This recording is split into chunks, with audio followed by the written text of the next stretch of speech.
So I've been following Fed policy for a while, and I always like to hear the views of the economists and the views of the traders, and usually they're in sync. But this is actually a period when I'm very nervous because most of the economists feel the Fed's doing the right thing, but a lot of the traders, and you very eloquently have laid the case out here, feel the opposite.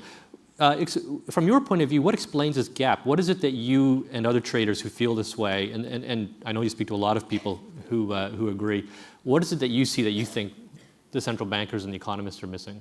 I think it's the basic assumption, because you can start with the view that lower rates generally stimulate the economy, which in most environments is plainly true.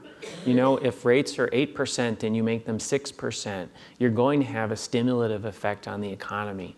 And so there's lots of regressions and other math games that you can play that lead you to think that lower rates stimulate the economy. But I equate that to sort of like the first jelly donut in the analogy.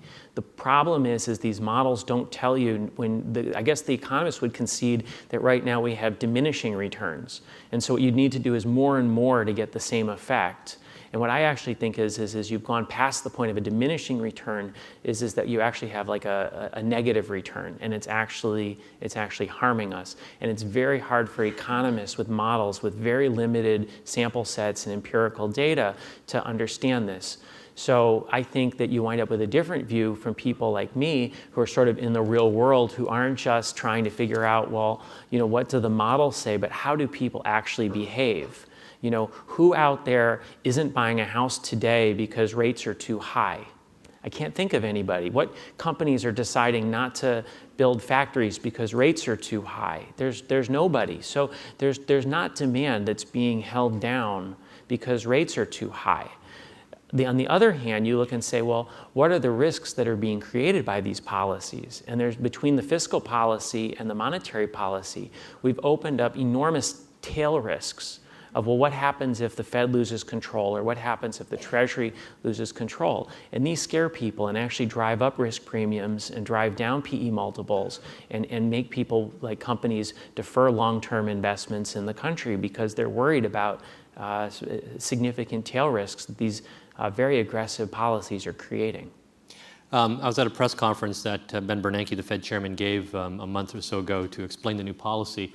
He didn't mention your name, but Good thing. It is entirely possible that he at one point read your article. He said the following. He directly addressed the specific issue. He said he's aware that lower interest rates do deprive savers of some income, but they went on to say the following. Low interest rates also support the value of many other assets that Americans own, such as homes and businesses, large and small. Indeed, healthy investment returns cannot be sustained in a weak economy, and of course, it is difficult to save for retirement or other goals without the income from a job. Right. What are your thoughts on what he said there? Well, there's two problems with what he's saying. The first is he's assuming what he's trying to prove. In other words, he's assuming that his low rate policy is actually making a strong economy. And then he says, therefore, we benefit from the strong economy and it overwhelms the heart of the savers. But if you take the premise the other way and think that the accommodative policy is actually slowing down the economy, well, then his policy isn't creating an offsetting positive benefit. The second problem with what he's saying is he's talking about the benefits of asset values, stock values, and housing values, and so forth. And my problem with this is twofold. Number one, we just went through 15 years where I think we really learned that a policy of trying to create income by creating asset bubbles has bad consequences when those bubbles eventually unwind. So it's very unclear why we would want to do that again. And second, there's no underlying analysis where he compares the benefit he thinks of the so-called wealth effect versus the harm of the lost income from the savers, and weighs those two things against each other to conclude, yes, the savers are being hurt, but it's being overwhelmed by the wealth effect. I actually think if one took the time to really look at the data as best they could, I think you'd come to the opposite conclusion. So you, if I understand your argument correctly, you think that an increase in interest rates right now might actually help the economy and reverse some of the damage that you're talking about, right? I think that's true, with the caveat that to change policy would require a very, very careful messaging, because there's a lot of very levered players at the core of the financial system which have huge, huge bets on the Fed doing what it has promised to do. So it's not like something that it would make sense to abruptly change overnight. Boom, interest rates are now 2.5%, because I think you'd have some derivatives books and stuff like that that would probably blow up. So I think that to do a transition, it would require some careful messaging as to how that transition went.